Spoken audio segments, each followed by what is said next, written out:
Tout le monde, aujourd'hui j'enchaîne sur le sujet des origines des fêtes, puis je vous partage ma recherche sur Pâques.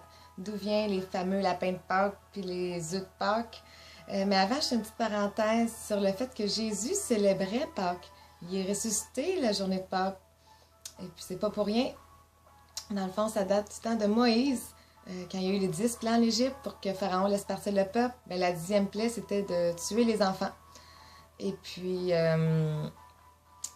pour que les enfants du peuple hébreu vivent, Dieu a ordonné à Moïse d'avertir le peuple de mettre du sang d'agneau sur la poutre de leur porte.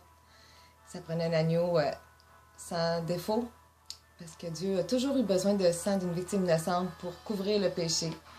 Et aussi, pour que les enfants vivent, c'est de là ça part Pâques. Puis Jésus est ressuscité cette journée-là parce que c'est son sang qui nous justifie.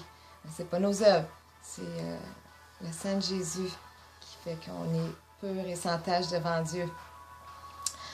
Alors, je ferme ma parenthèse et j'enchaîne.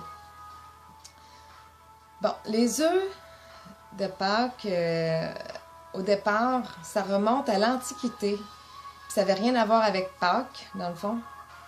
C'était les Perses et les Égyptiens, ils s'en offraient en guise de porte-bonheur.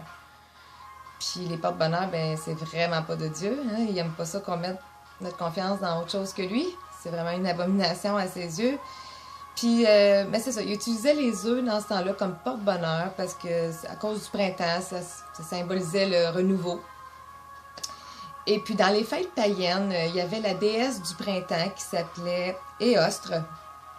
Et puis, dans ces fêtes païennes-là, il y avait les œufs qui représentaient la germination et le lapin représentait la fécondité.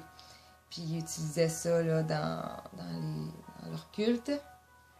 Alors, plus tard, c'est l'Église catholique qui a amené ça dans leur église, les lapins et les œufs, pourvu que Pâques arrive au printemps.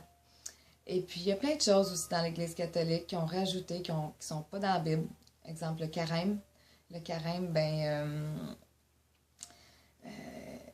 c'est de jeûner 40 jours avant le Pâques, mais jeûner, ça peut être n'importe quand dans l'année. Dans la Bible, il n'y a pas de date, il n'y a pas de temps. Ça peut être juste 3 jours.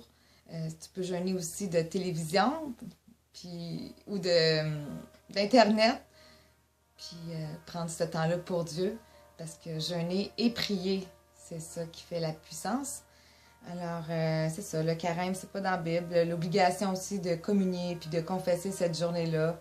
Les autres, ils ont toute leur semaine sainte qu'ils ont instaurée, puis pas d'Eucharistie jeudi, puis il y a la veillée pascale, puis son cierge, il y a le triduum pascal, le temps pascal, il y a leur sonnage de cloche aussi, en tout cas, le pape aussi qui célèbre la bénédiction Urbi puis Orbi, mais ce qui est dans la Bible, c'est juste de comprendre que Jésus il est mort, puis il est ressuscité, pour que toi, tu meurs à toi-même, pour que Jésus te fasse ressusciter, puis que sa nouvelle vie, que sa vie rentre en toi, puis ça te procure une nouvelle vie.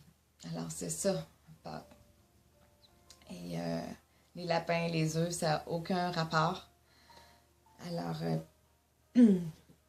voilà mon partage et c'est un privilège de vous partager la vérité, parce que Jésus, c'est la vérité. Puis je vous souhaite de le connaître de plus en plus. Que la paix de Jésus soit avec vous.